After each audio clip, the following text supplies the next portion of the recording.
experience when they were open. What did you like? Um,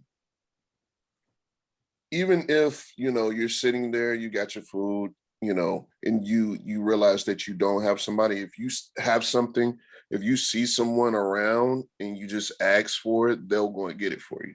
Yeah, incredible customer service, and just to one up that too, like the tables are always clean, right? You never have to wait for a table to be cleaned off. And like if you're sitting there lounging, there's usually a worker that comes by and grabs your food and or your trash and throws it away for you.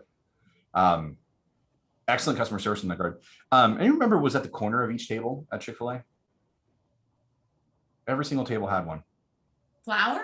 Yeah, fresh flowers from the local florist at every single Chick-fil-A restaurant. It's not that Chick-fil-A does anything fundamentally or drastically different than Popeyes. They do a lot of little things right consistently. And that's why I want to talk to you about like opportunities. It's a wonderful tool that will help you create systems so that it doesn't matter if I become a buyer or a seller with you, you have an opportunity to create these systems that allow you to have a consistent business. Now, has anyone ever been to, let's just use Burger King as an example. Have you ever been to a Burger King or a Wendy's or a McDonald's and you go through the drive-through and they say, hey, can you pull up for me? We're just going to be a couple minutes. Absolutely. What happened? Like what happened in that kitchen? The system failed. Somebody forgot to put the fries in the oven or the fryer or whatever they go into. They know exactly how many fries they need. They know exactly how often they need to cook their fries. They have models and systems, but one person forgot to refill the fry machine or the whatever, the nuggets, whatever it is you're getting. That's an example of a system breaking. Now, I would argue in real estate, what we need to create is these like checks and balances, maybe some tasks or to-do lists to make sure that you're not creating a system in which your systems break. Your fry machine's not going down. You're not asking your customers to go pull up to the next window for the next 3 or 4 minutes. McDonald's is another wonderful company that has amazing systems, but they break because they don't have people watching this consistently. So today we're going to jump right into command. I'm going to show you how to build these things. We're going to go into creating what we call a buyer's and a seller's checklist. And what I love about this is that this is your opportunity as a real estate agent to digitally put in what is your business model? What is it that you do differently from the other 10,000 agents in the greater Atlanta metro? How do you make yourself Chick-fil-A in a world of Popeyes? Or if you like Popeyes, how do you make yourself Popeyes in the eyes of KFC, whatever your preference is? But how do you stand out with your models and systems? Cool. So let's jump right into it. Go ahead and share my screen. All right. Can y'all see my command? Yes. Cool. All right.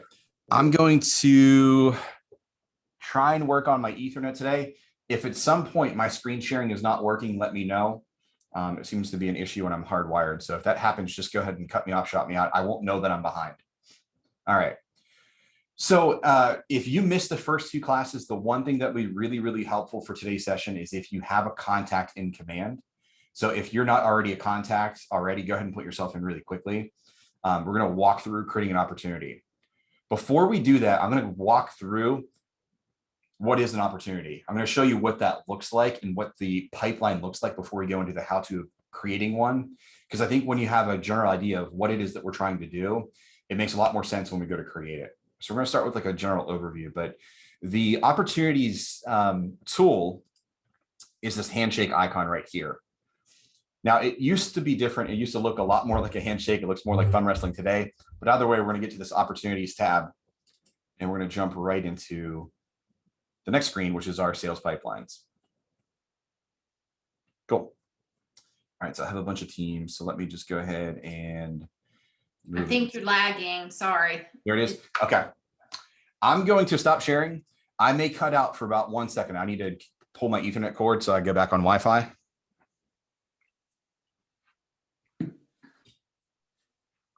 Did you guys notice it too? Yeah. His pointer was just stuck on KW. Was it stuck? Okay. Yeah, thank you. All right, how about now? I don't think you're sharing. Sharing, yeah, you're coming back to sharing. Going back to sharing. Okay. You move your mouse. Yeah, you're good. Okay.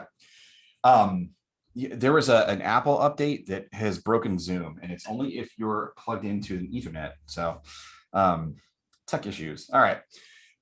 We should be fine moving forward, but if I'm doing the Godzilla where like my audio doesn't match my visual, let me know. But I clicked on opportunities, which is the handshake icon over here on the left, and this is the screen it will take you to. And this is where this tool is so amazing. With contacts, we have our database. Like that's where our contacts live. With every other tool, those are usually just like one functionality that you can do within each of them. Opportunities is amazing. This tells me what does my current pipeline look like for both listings, buyers, and then if you're interested in doing leases, you can also track any landlords or tenants that you're putting through your sales funnel as well. But take a look at this. This is kind of a build off of the last couple of days. This is my sales pipeline. These are my conversions kind of showing up all over again. Now, we're going to dig pretty deep into these, but what you're seeing on this screen is what we call your phases. So we have an opportunity, which means that we have either a listing, a buyer, a landlord, or tenant. So that's an opportunity. And then what we're seeing are these phases. Now, these phases, I tend to just call it your sales pipeline. We've broken our process down into, we're cultivating clients. Oops, didn't mean to click on that. We're cultivating clients. We are meeting with them by going on appointments. They are becoming an active agreement, and then they're going under contract, and then they're closing. And what this tool allows us to do is kind of manage where our consumers are at. So this is another way of saying, is this person getting in the car on their way to our drive-through? Are they at the beginning of the drive-through? Are they picking up their order, or have they put their order in? Are they picking up their order and they're leaving? This is essentially like our model for both listings and buyers. So we're on Cultivate. I can open this up. I can click on it, and you'll see that we have this broken down to even better, smaller segments as well. We call these stages.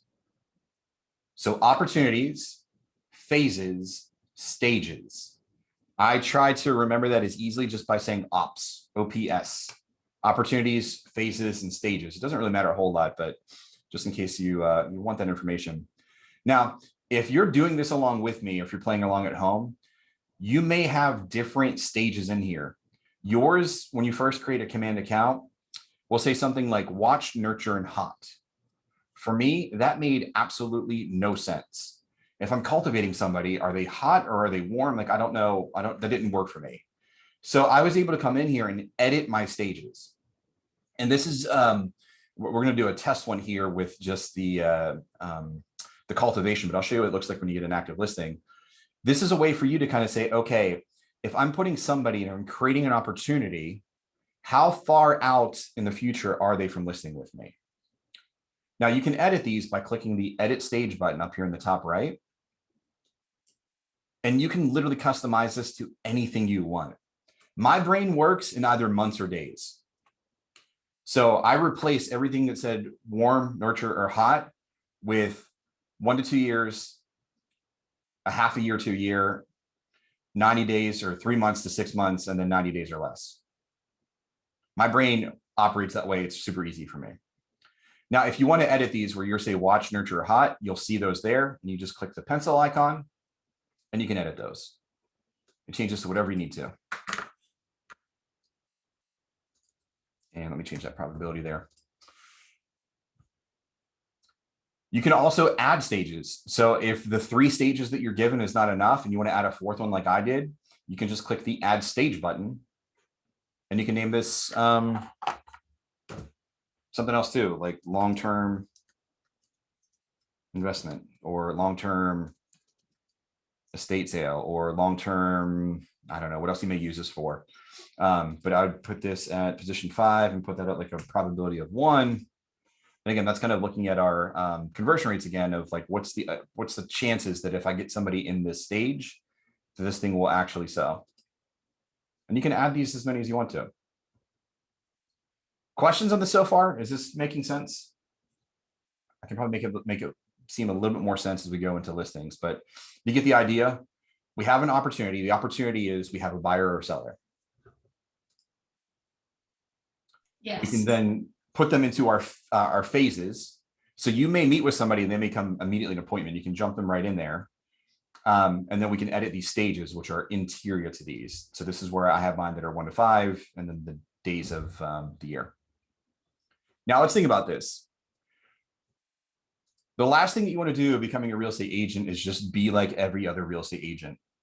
Have any of you thought about what it is that you're going to do differently than all of the other agents in the greater Georgia area that have their license? And if somebody has something, please let me know. We can use those as an example today. Whether you're working with buyers or sellers, why should I list with you? Why should I sign a buyer brokerage agreement with you? What will you do for me? Oh no, I hope this is not a wake-up call. You guys have to do it differently than everybody else. I think we all think we're going to do it better than someone else. Okay. Like I'm going to be the most detailed. Okay. I'm going to look for this house like I'm looking for my own. So how do you create a system around that then? How do another way to ask that would be, how can you prove your work to me that you did that? If I signed a buyer brokerage agreement with you and you just said, hey, I put as much care into this as if it were my own home, how do you prove your work? Give me something tangible with that. Is there a way that I can track the traffic? I guess I'm looking at it from a different perspective. You said from the buyer's perspective? Buyer or seller. Yeah, I'm What thinking if I you- could track the data. I could like how much traffic is coming in, that type of stuff. Okay. As Would it far be as by giving the, them updates? What was that last part? Would it be giving them updates? Yeah, I'll actually show you that, how we can do that. Yeah. as far as the buyer is concerned, maybe being the first through the door on a listed property, or trying to find off-market properties, and just being the first one to present those opportunities. My goodness, it's a silly thing that we talk about, but I don't know too many agents that do that. Go preview a property before you go show it to your clients.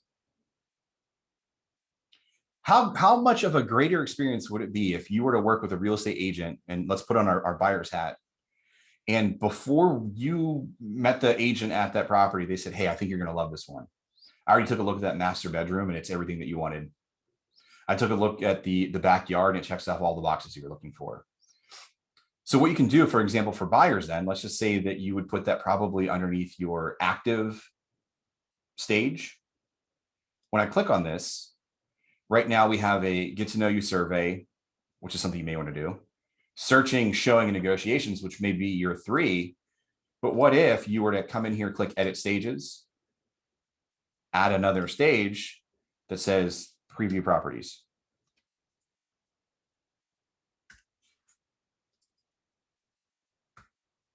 I can put this kind of wherever I want to here. Let's go with 3, click save. And then now my process looks like this. I send my buyers a get to know you survey. We search for home. I preview the property as the agent, and then I show the property to the client. That's a great example. Can I ask you a question, Sam? Yeah, please. So, as the agent, just putting your agent hat on, when you go to preview a property, what are some of the things that you need to be, aware of, and what should you be looking for that either a red flag or something that would definitely sell your buyer on the property? Yeah, that's a great question. And that's going to be kind of really unique to what your buyer's looking for. So anytime that you meet with your buyers, you should be asking the questions of what's a want and what's a need, and have a really, really clear idea of the things they want. Because if somebody says to you, I want a finished basement, or I need a finished basement, you may have to ask the additional question of, well, how are you going to use that space? Like, what does having a finished basement do for you? And they'll say, well, hey, I work from home for COVID, so I need that space. Now, what if you're touring properties and you see they were looking at 4 bedrooms and you found one that had 5 bedrooms, one that would fulfill that need for that person's office space, but yet it's not a finished basement. So it's going to be kind of unique for each of your clients and understanding what their needs are. Red flags. I mean, I'm the last person to give advice on this one, but like for our agents who come from like an inspection background, oh man, they can probably give you better answers than I can. Maybe reach out to our inspectors. They can probably give some better clues. But I would say just from like the real estate relationship we have with clients, it's more so getting to know them and what's on their list, and have them write out that list and prioritize it. Do you Okay. need a finished basement or you just need extra space? Which one is it? Okay. That help? Yep. And Most just to definitely. piggyback off of that, Sam, Yeah, I please. actually had a client that expressed, the wife, she was like, I really want a finished basement. And it wasn't until later on we realized, that price point, having a finished basement versus an unfinished basement is a huge price difference. And it just really turned out that they only needed it for space. So they decided to go with a nicer home that had an unfinished basement just for that storage. But definitely would have helped if I clarified beforehand and would have had been able to skip like 20 homes. All right, I'm looking for a reason to draw today, so let's just go ahead and do it. What's the difference between scuba diving and snorkeling?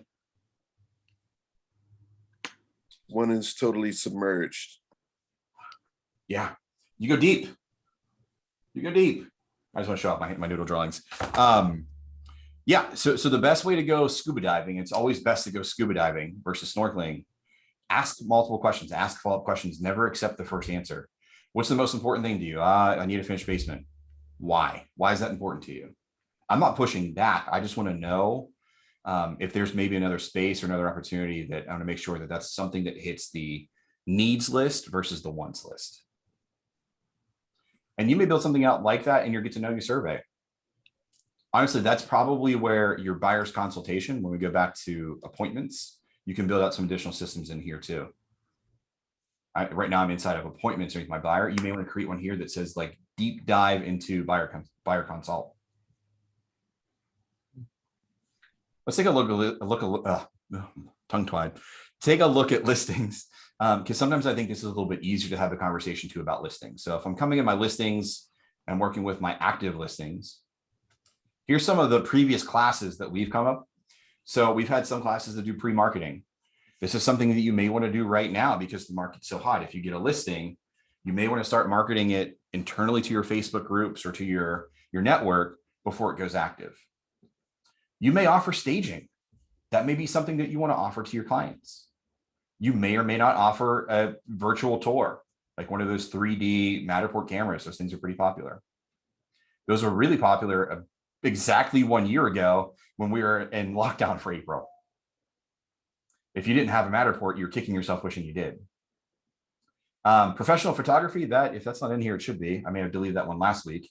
Professional photography, maybe something you offer. Let me take my PC hat off here for a second. You should be getting professional photography for every listing. That is an expense that you should be willing to pay for every single time. Like data tells us that like people are so ingrained on the websites. The number one thing they're looking for is access to all of the listings. They want to see every single listing that's out there. They don't want to go to a website that doesn't have it. And then secondary, the number one thing they do on the websites is they do nothing but look at photos. And you can thank Amazon and Netflix for this. I always bring them up because they're a good example. How many of you ever opened up Netflix and have scrolled for 30 minutes before you decide to actually watch a show? Happens all the time because we're looking at pictures, we're thumbing through. That's what consumers are doing in real estate right now. That's why I bring these examples up, because like Amazon, Netflix, Facebook, they've reshaped what the consumer looks like. Cool. Yeah, Matterport, drone photography might be something that you add in here too. It just kind of depends, but I would say carve out what it is that you're going to do uniquely and build a system around that. So since I don't have professional photography on my list anymore, let's go ahead and create one. I'm going to show you some cool things that we can do inside of here as well. So I'm going to go ahead and click Edit Stages again. I'm going to add another stage up here in the top right. And let's call this professional photography.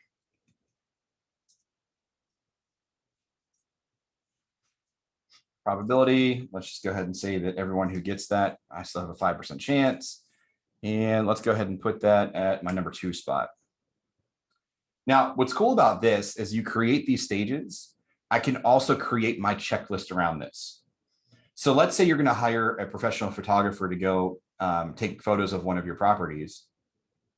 What are the things that you need to do as a real estate agent to make sure that happens? Another way to ask this question, how do you make sure that you always put enough chicken nuggets and fries in the fryer, that you're never having your client pull forward?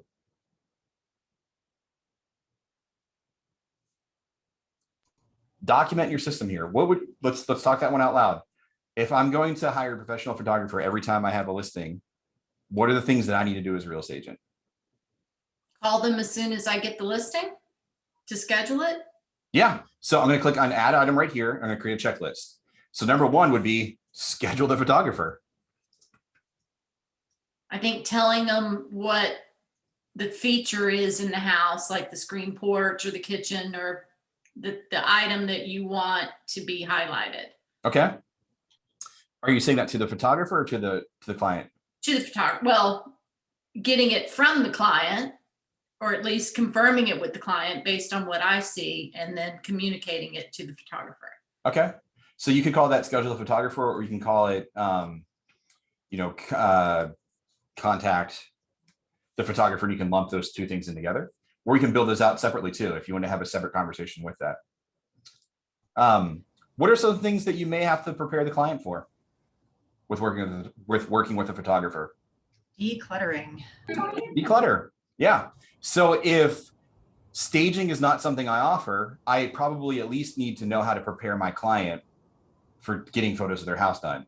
Now, there's several different ways that you can do this. You could call your client and just say like, hey, you probably want to go clean everything twice as hard as you did before, declutter, whatever. You could probably also create like an infographic that's cute and non-offensive that says like, hey, here's the top 10 tips on how to clean your house or get it prepared for photography.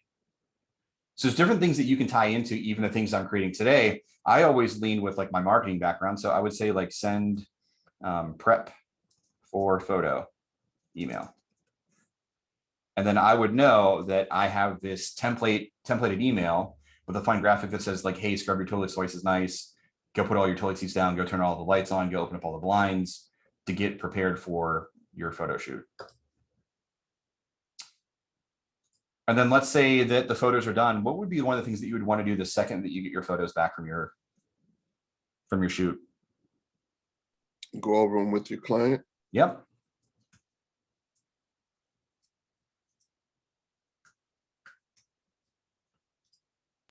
Sam, can I ask you a quick question? I don't know if I missed this. The photography, is that something either me, the realtor, or the seller buyer pays for? I mean, Oh, great question. Traditionally, it's something that you, the real estate agent, would pay for. okay. Some really, really good agents find ways to get their clients pay for them. They'll do things like, hey, I have a marketing fee. It's $500 on top of my commission that they collect at closing that handles these things. But yeah, normally I would say most agents just pay for that out of pocket. Okay, cool. Yeah, cool. All right, thanks, Julie. Yeah, you'll see as a real estate agent, you're going to take on a lot of these expenses because like that's some of the things that you offer so that you collect that big commission check at the end. But let's say you get your photos back, and another thing that you offer would be maybe I'm going to do a social media post or ad the second I get the photos. So once I get the photos done, I'm going to go ahead and hit save. And now that's probably the 4 things that I would need to create in my system every time I have a professional photo shoot. And you may add other items. But once I hit save, you'll see now that when I look at professional photography right here, it's in my number 2 spot. It has 4 items that I do consistently every single time I have a client go through there. Now, you will see on the screen, there is a spot here that says client update. What this does is that whenever you check off that you had contacted the photographer or send the prep email or reviewed the photos, if you have this client update checked and you mark that you had completed this, this task, it will send an email to your client saying, hey, James did an awesome job representing your home today. Today, he contacted the photographer and reviewed the photos. Or whatever it is that was done. That's a daily email that goes out if you check something off your to-do list. You may or may not want to do these. Totally up to you. If you choose to use client updates, I would highly recommend name these something that you'd be okay sharing with your clients. You may want to have that like more front facing. I don't use these a whole lot. Wouldn't recommend to use those a whole lot. But if you want to just send extra communication out to your clients, this is a great way to kind of tell your story and to prove your work that you did what you needed to do. For those, And would that be considered a touch or no? Would you add that in the matrix? So yeah, that's a great question. So yeah, is that a touch? Yes and no. Like I definitely probably want to create a separate touch plan for clients who I'm working with. Okay. The 36 touch that we talked about yesterday is more about converting a cold lead to a contact that's going to become an agreement versus somebody who's already working with you. I will tell you though, that touch right there is the my pleasure approach to this. It's making sure when someone is now in your system, you're communicating with them quite frequently, quite often, and with the right tone. So although it's not part of the 36 touch, my goodness, it's super, super important. All right, was there another question in there? yeah, I was trying to see if there was like an actual template. For instance, if I was going to send out that email, is there already like a pre-template created, and would I be able to edit that? It is all automatic. Gotcha. So if you want to take a look at it, and I don't think I have one handy, put yourself in as an opportunity. I'll show you how to do that next. And set yourself up in these client updates so you get a feel for what the client would see. Gotcha. And also, go ahead. I was gonna say, I don't love them, to be quite honest with you. I think they're a little bit light. I think that's probably a process I'm going to take on more manually, just to let my clients know what I did. But you don't want to skip that part where you're updating people. Gotcha. And then also my question about photographers. Yeah. So my first and only listing I've had so far turned out I got referred a photographer from their agent. We used them. We got the pictures back, and he did not like the outcome of those pictures at all. So I was curious to know, like, have you guys ever had that experience? We went with another photographer. So basically I had to pay 2 photographers. And I was curious to know, like, do you share with your clients, prefer photographers and let them choose, or how does that process work? Can I ask what was wrong with the photos? Like, what didn't they like? It wasn't HDR, and it was just really, really dark. The angles did not really justify the home and really show the value of the home. Yeah, that's a tricky thing, right? Like every photographer has their own style, and not every style is going to resonate with every client. Best practice probably would be like in your listing presentation, say like, hey, I offer professional photography. I tend to use these 2 people. They have 2 different styles. Which one would you like? That gives you a chance that like they feel engaged because they get to choose. And it probably limits that remorse that your clients are having now that, hey, I didn't like the first photos. I would say probably the majority of agents in our group just have their one person they love and they know they can trust, and they like the angles, and they've vetted that person through a lot of experience. But yeah, I'd say you'll probably find your people just by trial and error like you did. Gotcha. Most have.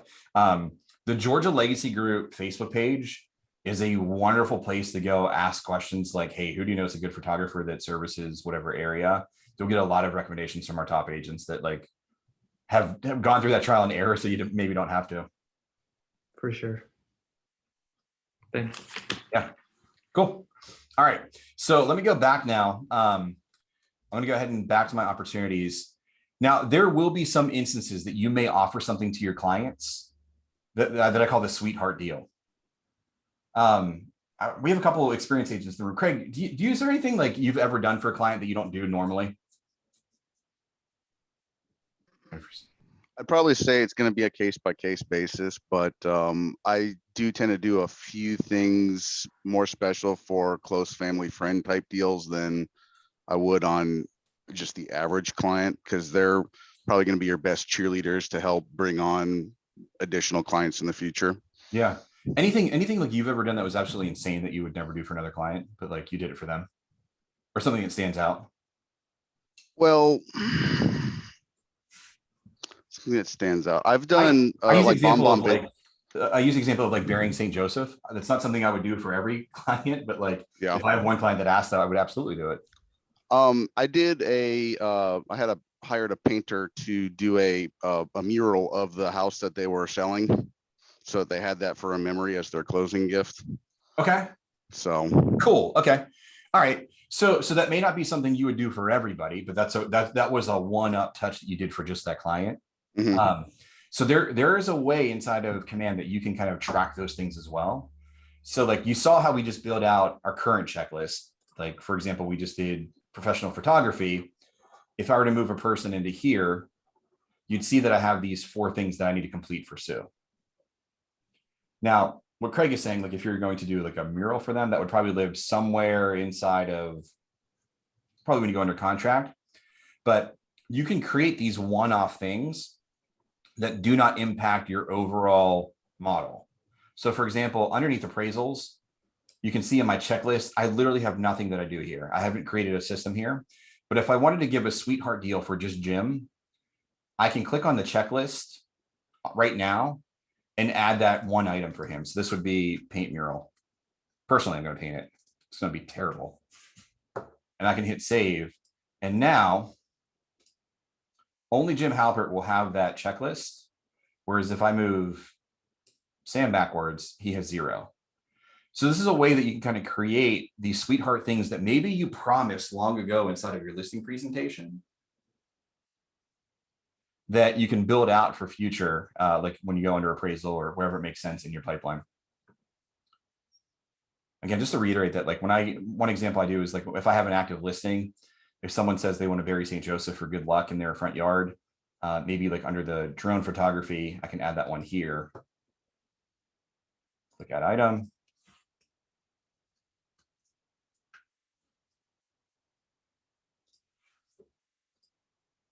And now, again, only Fred Flintstone has that sweetheart deal. Pam Beasley does not. Or she might, because I did that last class, but forget that. But it's a way for you to kind of track those extra special things that you're doing for your client. And that's a cool thing to especially include a client update on, because that's the one thing that maybe they asked for that you promise to deliver throughout that process. All right. Any questions on opportunities, phases, and stages? Just kind of like on these last couple of screens of what they are, what they mean, how they work. I just think I need to go through this when you upload the video, just at my own pace, just to make sure I got it all down, but I'm pretty much catching on. Practice. I would say at some point today, if it's not immediately after class, we're going to go through creating an opportunity. Practice this. Practice playing around your stages. And I'm going to pull up a couple of documents at the end of class too, if y'all want to screenshot them, of pre-made buyers and sellers checklists that we've created. Don't duplicate those. Don't copy and paste them, but let that be a guideline of like, maybe these are things I want to add or not add. Okay. Cool. Are these in our system already? They will not be. So you're going to have the baseline. And my goodness, I'm so far removed from them, I don't remember what they are, but they're like warm, nurture, hot, showing, pre-listing, scheduled, things like that. You're going to have a base group of stages in here. I would say that's where the devil's in the details, that you can create that cool experience by customizing this completely. Put your touch on this screen. Okay, thanks. Got it. You will have some baseline ones, but yeah, don't do the baseline. You're not a baseline agent. All right. So the last thing before we create an opportunity, I just want to take a second to look at this screen, because I think this is another reason why opportunities are so important.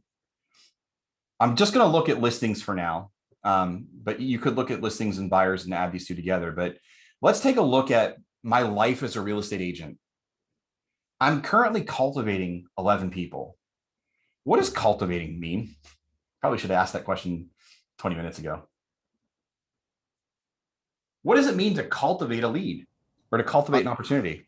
Constant communication, keeping in contact, giving them updates, whatever they need to feel like they're gonna come to you when their time to buy or sell is right. Yeah, it's keeping track of the people that matter the most. Now, there are definitely several people inside of your database that are going to be important. They're going to wave their hand throughout the year that say, hey, I have a need in real estate. But my opportunity for me is that anytime that I have a conversation with someone and they say, hey, I might be moving, I don't know, I might put my house on the market in June. I don't want to move until the summertime. So for me, I probably want to go ahead and create an opportunity and put that person inside of my cultivate phase so that I have that top of mind, like Craig was saying. It's going to be way easier for me as an agent, as a human, as a very flawed human, to remember a short list of 11 people who might be looking to list with me in the next whatever time period, versus looking at all of my contacts, which is 13 or 1,400 people, and going, oh man, who was that person that I talked to last month that said they were going to list in June? Oh shucks, now I don't remember. I better start calling everybody all over again. And next thing you know, it's too late. June happens, you never remember who that person was. I would say go crazy creating opportunities, especially inside this cultivation phase. If there's anyone giving you hints or clues that they might be looking to buy or sell in the next year, next 2 years, whatever that cutoff is that you decide, it does not hurt you to just go ahead and create a cultivation. Krista here is 1 to 5 years out. I just want to probably check in with her every 90 days. It's not going to require a lot of extra work for me. I probably want to call her anyways. But let's just say that I have some other people who are 90 days or less, like these 5 right here. I want to call them weekly. Hey, how's it going? Are you still looking to make a move? Hey, what's the timeline look like? Just want to check in. Is there anything you need from me? Hey, just let you know, the market's still really hot right now. There was a house that sold up the street from you for $30K over asking price. This gives me a short list of the 5 most important people I need to look at before I even touch my overall database that has 11,000 buyers or 11,000 squirrels that I need to chase. I say 11,000, 1,100. So this is going to bring priority to who are the most important people that's going to probably fill your bank account. So go heavy with filling up this cultivation bucket. Anytime that you have a clue that someone might be looking to buy or sell, go ahead and create an opportunity with them. Now let's take a look at my business though. Let's say that I have 11 people I'm cultivating, 2 that I'm meeting with currently, 13 active listings. That's a joke because those wouldn't last. 18 under contract, or excuse me, 8 under contract, and these closed ones kind of fall off. Don't worry about those. But what assumptions could you make about my business right now? I have what, 13, 26. I got what, 34, 32, 34 people in my listings right now. What could you tell me? What could you assume about me as a real estate agent? What does my day look like? You're busy. What's my next 3 months look like? Heck, with this market, what's my next month look like? Lots of closings. Yeah. What's it look like 30 days after that? A little dry. Incredibly dry. If these 8 under contract close this month, that means I have 13 in the pipeline. Let's say those close in the next 30 days, then what? Whole lot of nothing going on down here. I have 2 people in my hopper. And honestly, those 2 people I might be scheduling with. Yeah, one scheduled, one isn't. I'm riding the roller coaster. You guys ever hear about that in real estate? The real estate roller coaster? I get so busy focusing on my listings or focusing on my deals, I stop lead generating. What you see on my screen is a pretty good example of what a roller coaster real estate agent would look like. I got really busy because I had 21 listings that are active under contract. I stopped lead generating. And yes, you could argue, hey, you got 11 people I'm cultivating, but then I need to dig deeper. How far out are they? Because if none of them are going to move in the next 90 days or, short, I might be screwed. I might be out of luck. And honestly, there's no guarantee that people I'm cultivating are going to turn to an appointment.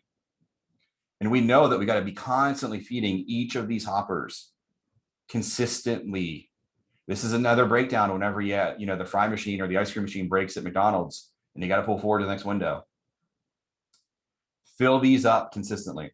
This is also a good indicator of issues with skill set or opportunities to improve your skills. I'm going to look at these from face to face for a second, or stage to stage. What could you tell me? Oh, good. Can I ask a question real quickly Please. while you're on the page? Eventually, after you have some history under your belt, does this give you your conversion rate? Yeah, so you may have seen those as we looked inside of these. You'll see like it has it tied in right here. These are built in and you can customize these right now. Yours will be defaulted for like industry average. I think it starts with like 5% when you're cultivating, 10% when you're under appointment. Active, it jumps up to, I think, like 50 and 75% for the ones that are non-custom. Mhm.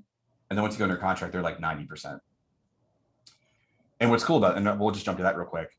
What's cool about that is we assume that if these cultivations are only, if there's a 5% chance they're actually going to close, we don't want to assume that you're going to make money on those. So over here on the far right, you'll see this fun little graphic that says your potential income and your probable income. We take that weighted average and says, okay, we're not going to really put a whole lot of weight in these cultivations. So we have this gap between our potential income and our probable income. Your potential shows if everything up here were to close, that's the total number value. Realistically, this is what's truly going to close based on how far they are in the pipeline. And same thing happens below down on buyers.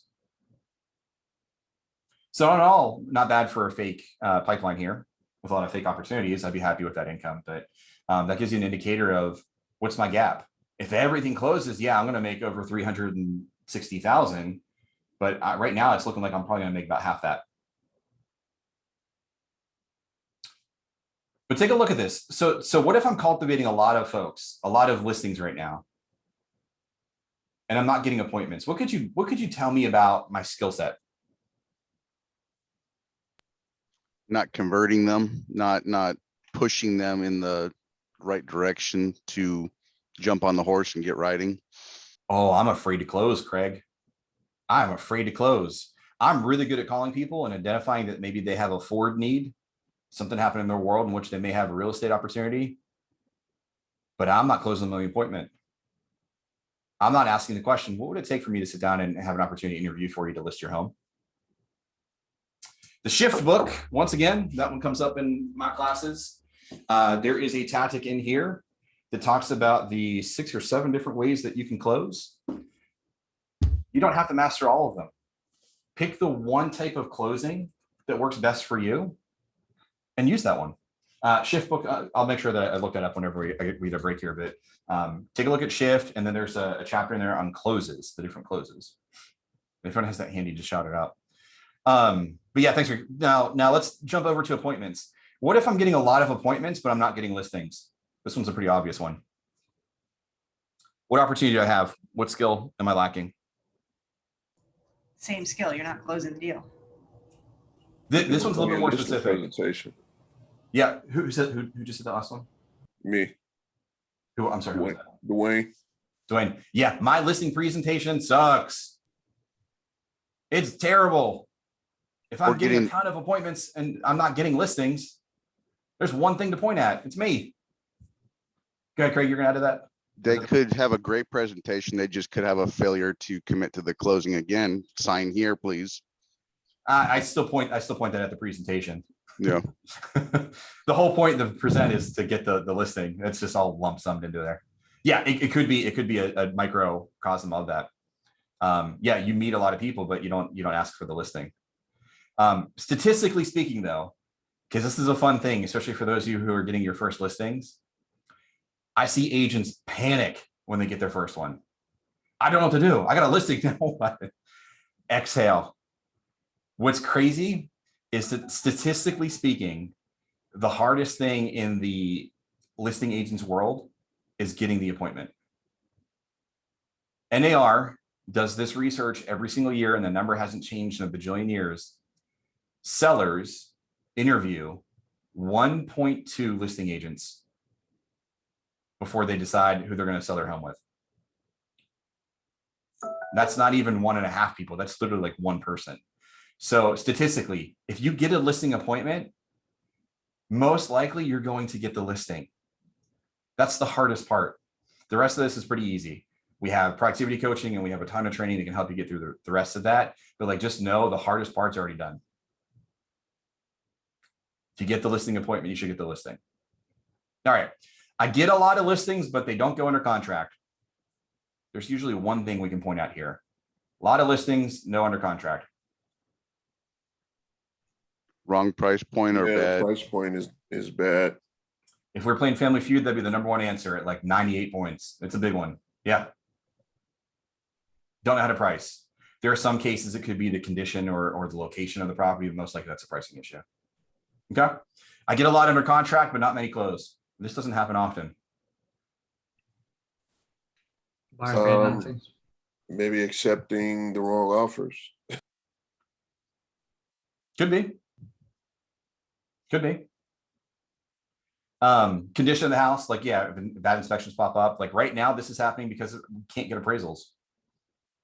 So yeah, to echo your point there, yeah, you probably accepted the wrong offer, because if you're not getting cash offers and people, putting in writing that they're willing to go above or pay for appraisal, whatever, yeah, you might be accepting the wrong offers.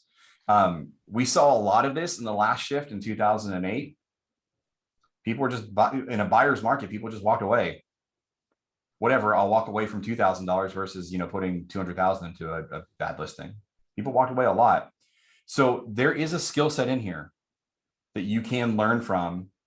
It's also talked about in Shift. Again, I brag about the books. It's called Bulletproofing the Transaction. And there may be some cases, whether you're in a buyer's market or a seller's market, that you need to do both jobs. You may need to be the buying agent, you may need to be the selling agent, and you may need to take control of things. You may have to call a lender. You may have to call the appraiser. You may have to go do the extra step. You may have to do the other agent's job just to make sure that everybody gets to the finish line.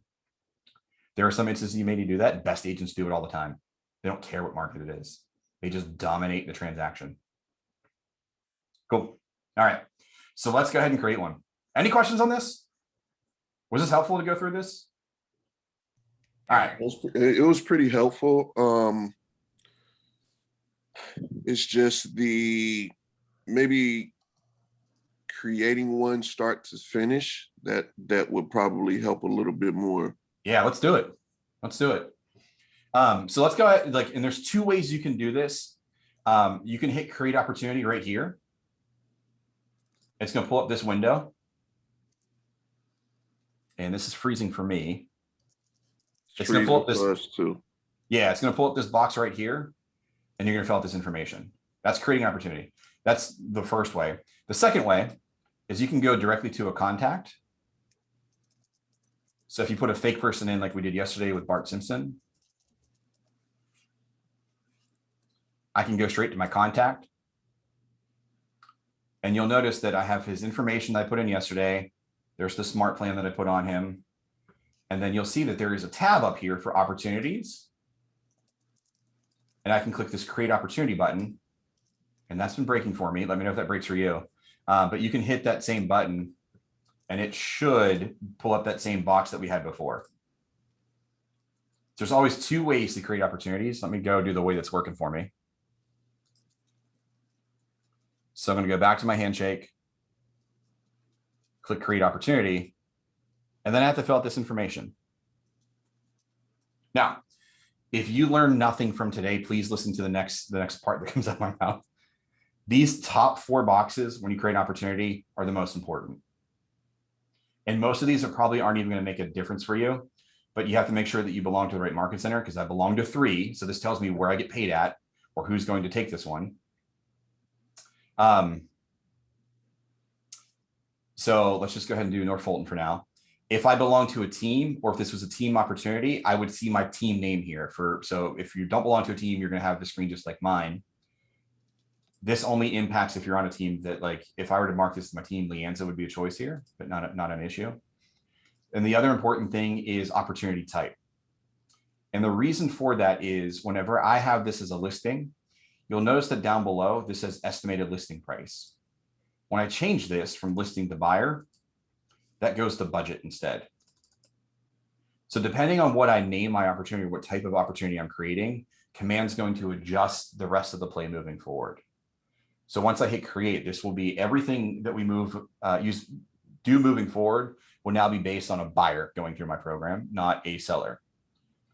So let me just switch that back to listing now. When you say a team, what's a team like? Yeah. The difference? So let me go back here. So I belong to a team. So I'm going to switch to my account real quick. Most of you won't have that. But when I click on create opportunity, I now have my team name here. And then I can choose that I'm the owner, and I could add, I can't add Leonza there. But we have, are you asking like, what is the team? Yeah, what's like, how do you join a team and what's the team? Yeah. Yeah. So if you're interested in joining a team, I'd highly recommend interviewing many of them. But every single one of our market centers has top agents who have now hired agents onto their team. So if you wanted to get good experience learning from somebody in like a mentor role, you can join a team and they can provide training for you, show you their models and systems. Every team is also very unique. Some of them will like do like full-fledged things like your marketing for you or your lead generation for you. All of them are kind of very different as well. But yeah, they have needs for agents who want to join their team. How do you know when they when they have needs? Are they listed somewhere? The best way to do that would probably be talk to the team leader in your office. Okay. They usually have a pretty good pulse on who might be hiring. Also, it's a good thing to throw on your office Facebook page, just saying, okay, I'm interested in joining a team. Would anybody be willing to talk to me? Okay. Do they pay different? So you would be paying an additional split to that team owner. Okay. And it's different from team to team. And it also depends on what value they're offering. So if somebody is doing your lead generation for you and they're handing off appointments, you may be paying a higher split versus someone who does like your transaction for you. But like all of them have different features and benefits. I highly recommend, if you're interested, go interview like 7 of them. Okay. Thanks. Yeah, you got it. Yeah, but reach out to the team leader. They're gonna give you an idea of who might be looking. Okay. Or who might be a good fit for you. Okay, cool. Cool. All right. But again, these 4 up top, most important. What's hilarious is that I can come in here and create my opportunity for Bart Simpson. And I can hit create and just say, oh crap, that wasn't supposed to be for Bart. I can technically edit this with a different contact. It's only these top 4 that I cannot fix once I hit create. So just make sure you get those right, whether it's a listing or buyer. If you did by chance make a mistake here, your only way of fixing this is to delete it and start it over again. Now, there is a way that if I have Bart Simpson, I can add a co-seller. Again, it has to be a person that's in my database.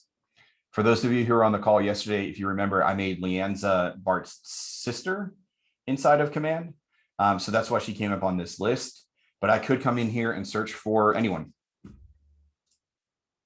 So that's a contact in my database. I can connect there and connect her to Bart. And now she will be on this as well. So like this is a good example. If you have, parent, child, or spouses that are doing a deal together, you can include both of them. All right. Opportunity name. This seems pretty straightforward. It's going to pull in your contact's name and it will say either listing or buyer. I ask that if you're going to rename your opportunity, leave what's in here. Add on to this, do not subtract. So if I want to add 123 Main Street, because that's the property that we're going to sell, feel free to do that, but do not take away where it says Bart Simpson and listing. If you ever run into an issue that you need help with your opportunities, myself, as well as the ladies in the office that do compliance, they kind of rely on this opportunity name to search for this information so they can pull it up easily. Cool. Custom tags. Just how like we can tag our contacts, we can tag our transactions. So again, I'm going to go ahead and put in fake. You can use these, you cannot use these. One of the coolest things that I've seen an agent do with custom tags was they'll tie in who is the lender, who is the mortgage company, who is the appraiser, who's the inspection, and they'll just put Shelter Mortgage. That way there, if they get hit by a bus, somebody can come in tomorrow and say like, oh yeah, that's my Shelter Mortgage. I can reach out to somebody over there and get it fixed. Or put in the inspector. You can put in your vendor partners. I can spell cheese a piece. You can just tap in whoever the vendor partner is in. You could even say that this is like an FHA loan, the type of loan. You can do all kinds of things here with this. It's just a way for you to kind of track what's the important knowledge that I want to put in here. You will see that everything in here is pretty much estimated at this point. So estimated closing date. If I'm cultivating a person and they're a year out from now, how the heck am I going to know when they're closing? I don't. So I can leave this blank, or I can just go ahead and project that out. I can also put an estimated listing price in. So let's just say this one's going to do $1 million. Again, estimated, meaning I can go back and edit this later. Now, this one's also important. This is your commission rate. Generally, whenever you take a listing, industry average, we talk about that being 6%. In this box right here, you're going to put what you personally are getting paid on this. So even though I'm getting a listing and we're listing at 6%, I'm most likely just going to take half of that, which is 3. So you're putting in your cut, not the overall commission, but just your cut. And then down here, you can type in what opportunity phase or stage you want to put them in. So if I'm cultivating them, they'll be there. And I can say, okay, this person's watch, nurture, or hot. Or I can put them right into an appointment and say that we have scheduled. And now when I hit create, my opportunity is created. It's here. Has all those details that we had just entered in. I can always edit them by clicking the pencil icon right here to the left of the word property. And very similar to that first screen, except there's a lot more details that I can now create in here. We have adjustments that we can change now on our phases and stages. So if I wanted to update that to active or under contract, I could. There's also spots in here for appointment scheduled. So I can keep track of when I meet with these people. So if I met with them on April 5th, I can put that information in. If I can say that we went under agreement on the 6th, I can put that in there as well. I can keep track of that information. And then if I have a final close date, I can put that in also. This is a living, breathing, working space that you're probably gonna come back in and edit several times, including your commission. Your commission might change. I just got a raise.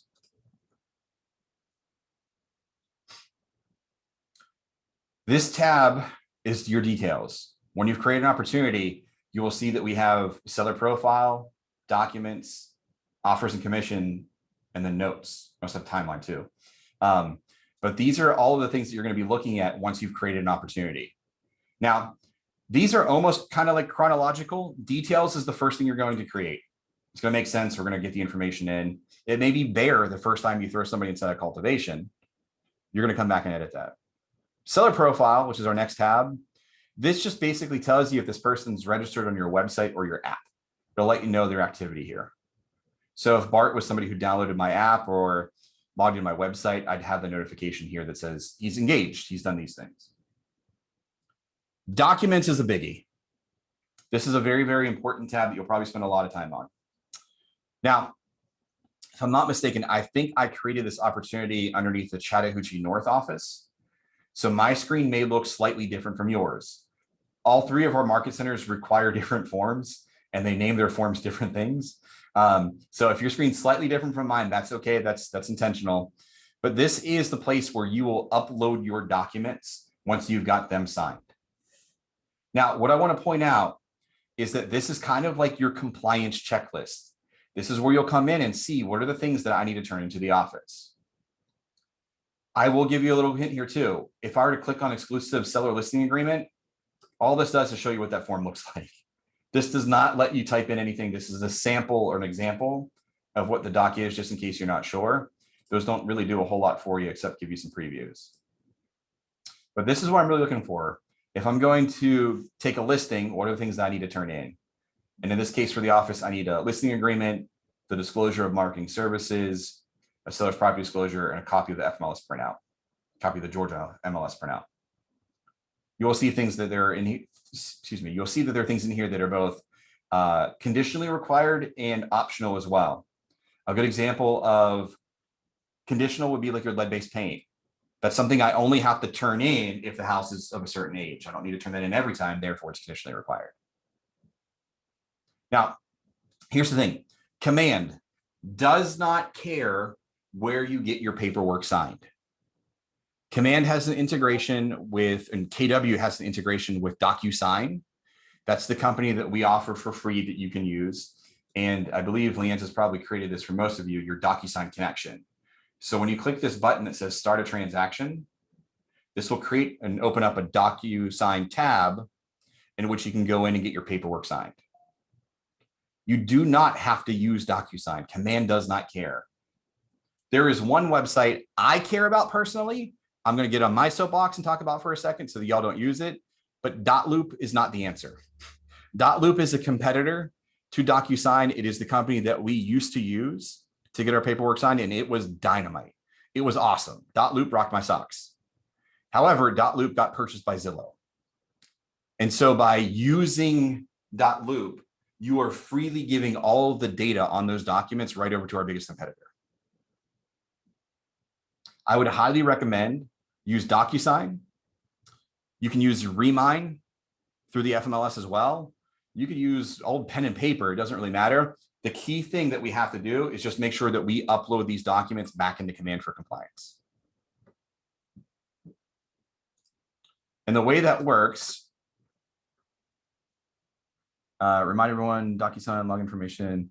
And Leanne says, let me know that you have your Docusign log information on your home screen in your notepad inside of Command. That's up here. Cool. But you should have your Docusign information. So when you click what I clicked, it should take you there. But again, either way, it doesn't matter how you're getting it signed. Command does not care. We just need to upload the documents. Now you can do that several ways. You can click add file and upload a document. It's going to open up my browser here. But the key thing is you're going to play the matching game when you do this. So where it says exclusive listing agreement, this is where I have to upload the listing agreement. Where this says disclosure of marketing services, this is where I upload disclosure of marketing services. Now, a lot of our more experienced agents who've been doing this for several years, we get pushback of like, why can't I just upload my entire contract all at once with 1,900 different pages in it and just let you figure it out? The reason for this is a very techie answer. We are currently teaching our artificial intelligence how to read documents. So we are teaching Kelly, our AI, how to read a listing agreement. For those of you who aren't familiar with AI, it's just like a Siri or Alexa that, like, although the user interface is sometimes frustrating, the brains behind it is super, super smart. And what we're doing is we're teaching Kelly how to read a document. And then once Kelly understands how to read a document, she can write a document. And then once Kelly can write a document, I can open up my phone and say, hey, Kelly, I'd like to put a listing in. And she'll say, okay, Sam, let's get started on the exclusive listing agreement. What is the address? And I can voice command my way through paperwork. Now, this is a little bit of me selling y'all a to-be-built house that's new construction. Right now, we have our foundation and our framework. We are not quite working on our final finishes. That's what we're building to with this. You will see that future benefit one day if you keep rocking the system that we're doing here. Now, here's another key reason why this is so important. We had mentioned that .loop is owned by Zillow. Zillow is one of our biggest competitors, and Zillow wants to not just wipe out real estate agents, but they want to just make sure that y'all don't get paid. Here's how that same use of artificial intelligence is going to be used by Zillow. Zillow is going to take a look at all of the offers that maybe a person receives and be able to create a smear campaign against agents that say like, hey, on average, we noticed that real estate agents typically cost our sellers $30,000 in negotiations, or they leave maybe even additional $50,000 off the table on offers they could have received on properties nearby. And they're going to look at the stats and then create the reports to create this pain for the consumer that says why real estate agents suck so bad. Here's how we're going to use the same concept to make agents look like they're genies, like they have a crystal ball. So our artificial intelligence is going to read everything, including like your inspection reports that we're going to upload in here. Let me just stop sharing for a second. It's going to read your inspection reports and everything. So imagine going on a listing presentation and you tell the system, hey, I'm going to go do a listing presentation at 450 Treesdale Lane. And then command tells me, or Kelly tells me, hey, Sam, it looks like that community has had some issues come up on the inspection report. Before you go on your listing presentation, please read this. And it gives me a report saying that the Treesdale community was built in the 1970s. There was a different construction code in which on every single inspection report that we've read in the last 15 years has had aluminum wiring come up on the inspection report. We know that based on current rates of electricians, it's going to cost you about $19,000 to replace that before you take the listing versus the $30,000 that we see that cost your client and negotiations on the back end after inspection. Imagine going into a listing presentation telling your client that you can save them $11,000 by getting ahead of the aluminum wiring issue that's most likely going to pop up in inspections before you even get the listing. Do you think they're going to ask you if you can do it for 5% instead of 6%? Quick question, Sam. So with that report, you're in essence advising the homeowner of that report before it even happens. Yep. Okay. So at that point, then someone can either say, okay, I'll spend the 19 grand to get it replaced, or I'll just put it on the market as is. Is that what you're saying? Yeah. So what you're doing is you're bringing awareness to your clients of their options. I'm being the fiduciary professional in this situation. I'm letting you know that this is something that happens. This is what your neighbors have experienced when they've sold their home in the last 5 years. They've run into this hiccup to where it's cost them $19,000 or more to replace aluminum wiring. We know that right now it's going to cost you $19,000 if we hire an electrician today to get that fixed for your whole house, or we can take the chance, and this may hurt us whenever inspections come up, because this will come up in inspections. And we know that this is probably going to cost us closer to $30,000 off the sales price of the home. Now, again, you're educating them. They may not have the cash to invest $19,000 right now. They may be okay taking $30,000 less because they don't have the 19 now. All you're doing is educating your clients. So someone asked in the chat, where is this? This is a future feature of KW. This is not in command yet, but this is the reason why we've broken out the things that we have the way we did. There's a lot of features that you don't see behind the scenes that are going to work to make sure that we're protecting our industry and protecting you as a real estate agent, so that like Zillow's not creating the opposite story for you. But that will be a feature inside of command. The best I can say is one day. So I don't get how, Zillow's fairly new-ish, maybe about, I guess, maybe in the last 10 to 12 years they've been around. And just everybody just seems to, just really depend and trust everything that comes from that ad that pops up on your screen. Mm-hmm. It's just kind of crazy to me. I don't have time to go into that story. Yeah, we lost that battle. Real estate agents, or excuse me, realtors shot themselves in the foot many years ago. There was a day and a time that real estate agents pretty much controlled everything they needed to, and we gave it away.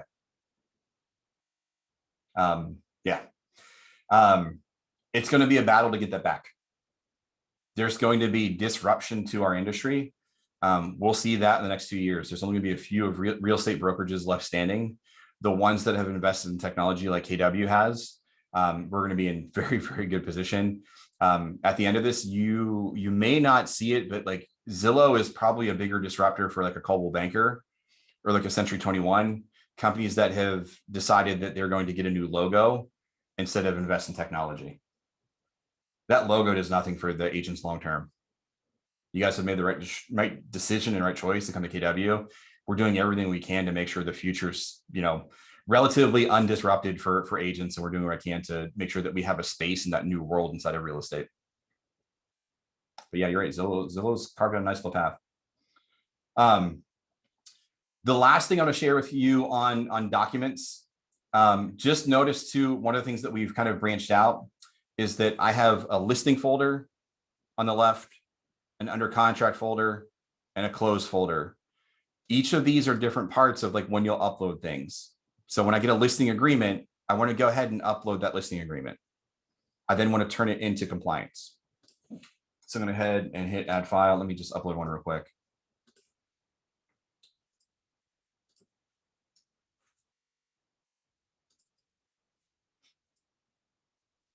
So once I've uploaded my document, I can now submit this to the Market Center. Now this is going to yell at me because I don't have everything that's required in here, but I can still submit it anyways. And that's going to go off to the ladies in the office who do compliance to look at our paperwork. Now that was for my listing agreement. If I were to go under contract, I want to still go back into my opportunity at a future date, click under this under contract folder, and this is where I'll have to take the time to upload things like my purchase and sale agreement or my proof of earnest money, those other documents. So we have this broken down into folders, very similar to like your opportunities, your phases, and your stages. It's not like you get a listing agreement and then all of the contracts all at once. This is a thing that takes time, and you have to upload these things chronologically. So just be mindful of this and pay attention to when you go to upload, this will say submitted, or it may be turned to approved or rejected or returned. This will be your status. If I put something under contract and I upload a file, let me upload my dummy file again. Can these be uploaded directly from Docusign? Like, do they come after they're signed, they go there? Yeah, so they don't happen automatically, but if I were to click on this Docusign bubble instead, I just created the room, but if there were signed documents in there, I'd have a list of them. I could just pick the one I want to upload. Oh, okay. Yeah. We have separate Docusign training.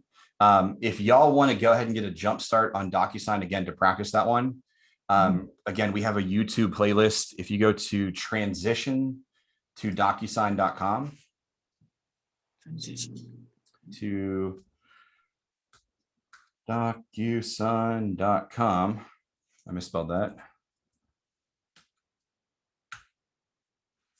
This will take you to the playlist for the North Atlanta office. Julia Perez is the assistant MCA over there. She is Docusign certified as a trainer. She has some awesome how-to videos on how to get started with Docusign, if you want to get started on that before we take a class on it. And you can practice these. Like the office knows that you can do some fake stuff in here. So like, don't have any fear of going in, just getting messy.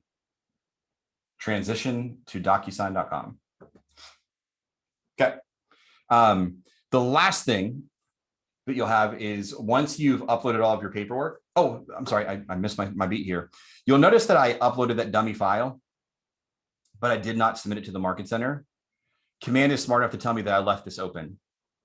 This is telling me that I have files uploaded, but I haven't turned them into the Market Center. So you may freak out one day and the Market's gonna be like, hey, we need your information. You just want to double check that like you actually sent it to the office. We can't see any of these documents until you hit the submit button. So just make sure that you're finishing it, you're saving the process, and you're doing that. Cool. So in the chat, where would you get these documents to upload in Command? So there's going to be inside of DocuSign or Remine, a couple different places you can get them, like DocuSign has them. And then you do need your NRDS number, which means that you have to belong to a board of realtors to get access to those forms. The Georgia Association of Realtors, GAR, owns the forms that we use. So without an NRDS number or without an affiliation to the board, you won't get access to those. There is a workaround. You'd have to contact Melba to get it if you were to get a listing before you get joined with the board. But yeah, you need to have an NRDS number, a realtor affiliation before you can use those. Cool. All right. Lastly, offers and commissions. This is the next tab chronologically. Again, this will happen once you go under contract. You're going to want to create your offers. So I clicked on this next tab, and I'm just going to go through and create a new offer. So I'm going to hit this blue button right here. I'm going to call it offer number 1 or whatever. Hit create. And now I'm just going to go through the details of the offer. So I put a listing on the market. I've gotten an offer, and now I'm going to enter that into Command. So you can name this whatever you want to, but the most important thing that we're going to get right is our data. What was the offer date? What was the close date? Change that. And then I'm going to go into parties. It's going to ask me, it's going to fill in my seller information, my information. It's going to ask me, who's the buyer? This is Bob, buyer. I can put in his email, phone number. I'm going to skip that just for time. I can mark if this person's pre-approved, pre-qualified. And then the associate's name on the other side, that's the representation. So this would be, just say Mark Spain. His email, his telephone number. Then I jump to terms. And this is the fun part where you may need to have your loan information or the financing information from your paperwork handy to kind of get the information. But I'm going to type in how much cash plus how much finance amount to get my sales price. So I'm clicking on sales price. I'm mashing my keyboard. I cannot type in $1 million. I have to put in how much cash and then how much is being financed. I'm not giving my total sales price. Earnest money, percentage and amount, that works either way. You can type in 1,000. We're gonna type in 5%. It changes. Option fee, again, these you can just put these in. Termination, this is the one that's your due diligence window. Right now, we're looking at like what, 3 to 5 days. So you can put in how many days of due diligence goes in here. And then you have your seller's cost. There is a difference between these two. The first one is sellers will contribute blank to a residential service contract. This is typically where you enter in the amount for, like, if your seller was going to offer like a home warranty, you could put in like 450 here. We're not seeing a whole lot of that right now because it's a seller's market. Same thing with the one below. This is seller's assist. In a buyer's market, your seller may bring money to the closing table. We're not seeing that a whole lot right now. But if your client was going to bring in seller's assist, you could type that amount in. Then from there, I have an opportunity to put in agent analysis. So this is just kind of like a place for me where I can create notes for myself and my client that I can say what's good and bad about it. So pros, full offer. Okay, seller's assist. My notes, you can type that in for me and hit save. Now, if you were to go through and create another offer, this would allow you to compare offers with your clients. I'm going to go ahead and do a quick one. We'll just call this offer 2. And I'm going to jump through this one. Repeat the process. Mark Spain also. Misspelled Mark Spain. Let's say this one's going to be 900,000. For the sake of this, just jump through there. Pros, no seller's assist. Cons, under asking. Now that I have more than one offer in here, I can actually compare these. So what's cool is I can hit select all if you were to add every offer that you get right now. And you'll see that once I've created this select button, there's a compare offer button over here that pulls up a really cool side-by-side that I can now email my clients. And Sam, are you finding in this market, I keep hearing crazy numbers like 30 offers, 45 offers. Are agents actually inputting all 30 or 45 of those offers? Some are. Some have just kind of cherry picked like the top 10, or they're putting in only their cash offers inside of command. Honestly, you only have to put one inside of command, the one you're going to accept. But I would not sleep on this tool because it's a really, really nice visual for your clients that I can download what you see on my screen and send it to them and say like, hey, take a look at this and call me. We can take a look at all of your offers kind of easily. Let me know which one you want to look at. But yeah, I would say our agents are doing a variation. If they're getting like, we've had one agent that had over 100 offers on one house. I don't think she did this at all. She had to use Excel. It was just too much work. But yeah, I would say they're probably picking their top offers and putting only those ones in. Yeah. I would imagine that it's good to put stuff in because it's collecting data again, understand, and to look at later and use it somehow. Oh yeah. Well, and like this gives you an opportunity to kind of prove your work, right? So like if you're going on a listing presentation, and let's just say that this is just down the road, I may want to share this in my listing presentation. Hey, I just sold your neighbor's house up the street. Take a look at the offers that we got from the last one. When you list with me, I'm not going to guarantee this is going to happen exactly again. We didn't catch lightning in a bottle, but look what we were able to do for your neighbor up the street. That gets really real whenever your client sees, 15 offers here and all of them above asking price.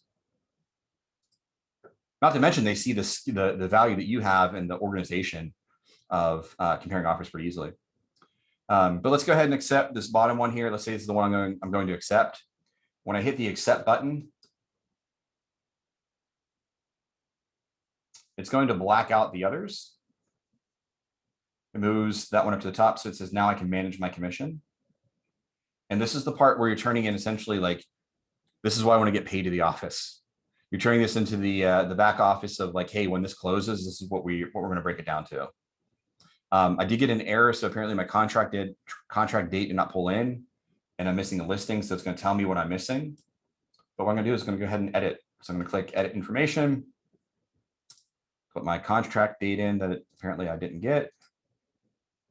I'm still missing my listing, so I can go up here to the top and pick one there. If you have a listing, it'll show up right here on this screen. Let me just grab this quick one. And now that I've solved all of those errors, those issues, I'm in good standing with Command. I can hit submit and I'll go off to the Market Center. It's gonna ask me if I want to make a couple of donations. That's a charity I actually like a lot, both of those. And it will add it on to my, here, let me X out. It would add on to like my summary. And does it figure out there, like if you've already capped or not? Yeah. Yeah. So that's another reason. Yeah. So you'll see. So I'm staff and I'm not an active agent, so I don't have a cap. But you would see here what you've paid in. So right now I'm at, I owe 3,000, I owe 15,000.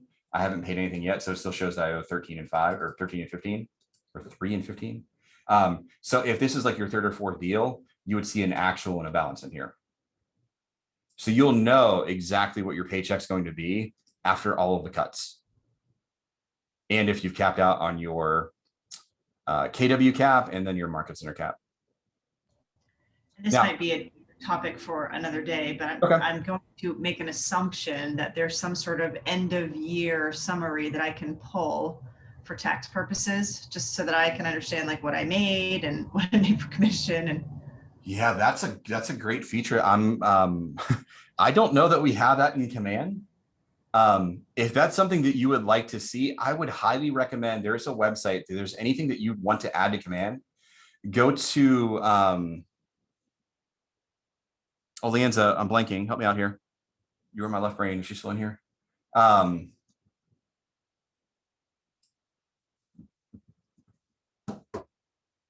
Ideas.kw.com. That website's pretty cool. There's a lot of agents who've already made suggestions on things they want to see implemented. You can vote on them. And it's really, really intuitive. So if you were to search or to create end of year report, somebody may have already suggested it and you can vote one up that's already been there.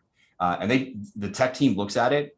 They'll give status updates that says like, hey, this is planned, this is not planned. We're going to add this. This one's on the horizon, things like that.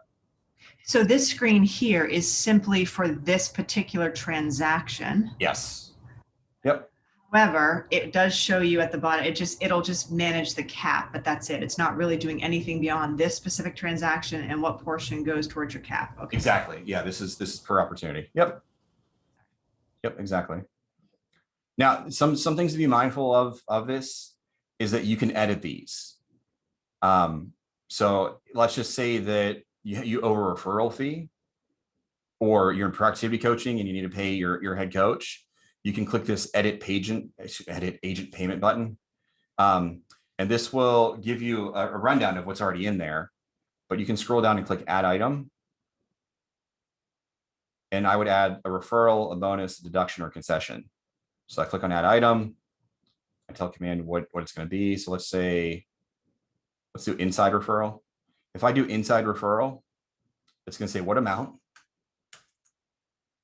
and to what agent. So this is going to search agents in my office. So if I owed a productivity coaching fee in Mignon, I can pull her up and hit add. So now it will show up inside referrals, minus $1,000 here. If I owed an outside referral, same thing, more or less, except I need a little bit more information. What's the referral fee? And then you would need like the tax ID and type and the brokerage information. You have to put that in. But same thing, you type that out. And then the other thing that's also pretty popular is you can do an add item and you would do a deduction for like an FMLS fee. So if I'm paying, I'm not going to do the math on that one, but if I owe the FMLS $300, I could do all that information, pay to, yada, yada, yada, put that information and just put like FMLS fee here. but you have to fill out other required fields. And then add that. And then that will create those deductions inside of like your balance sheet here. Where did Mignon go? Are these checked for like accuracy? Like, Yes. Yeah. So, and quite often when I hit submit, and I'll actually do it this time. When I hit submit, you'll see that this got changed to submitted.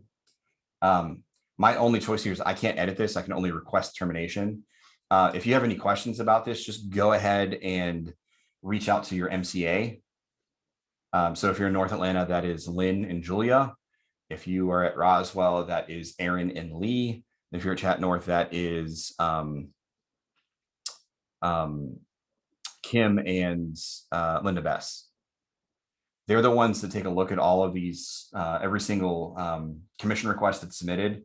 And a lot of times, even if there is a mistake, they don't return these. They just fix it for you because it's easier inside of their system, just to kind of let you know. But they can send back notes and do all kinds of things to let you know. But yeah, if you have any issues with it, they'll double check it, correct it, and they'll give you a call or send you a message to let you know that something's off. But the cool thing is, I know that most of you are new. So, telling you how it used to be is a little bit different and not really helpful. It used to require so much math. You had to figure out all these different things in your cuts and your splits. It's so much easier now because like we're updating that information as we go through the process, and Command just takes it and gives you that final product. It's not nearly as much heavy lifting as it used to be. Cool. Today is a lot of information. Hopefully I did not overwhelm you. I would say the number one thing that I can tell you to do if you are feeling overwhelmed, just go create an opportunity, create yourself as a buyer or a seller, and just play with it. It's going to take a lot of practice with opportunities to get right the first time. When we made this transition, a lot of our top agents struggled with it. It's a very robust tool. And it's unfortunately the one that we have to use inside of Command. If you want to get paid and you want to get your compliance check, this is the one tool that we have to use. So it's pretty big, but you can do it. Just practice with it. It's going to be a necessary part of being a KW agent, but you got this. But don't do the bare minimum. Use that tool to really create yourself an advantage to make sure that you're standing out. Be the Chick-fil-A in a world of Popeyes. And if y'all have a better example, that's the one I typically use in my teacher's class, let me know. It's my go-to. All right. I'm going to end the recording.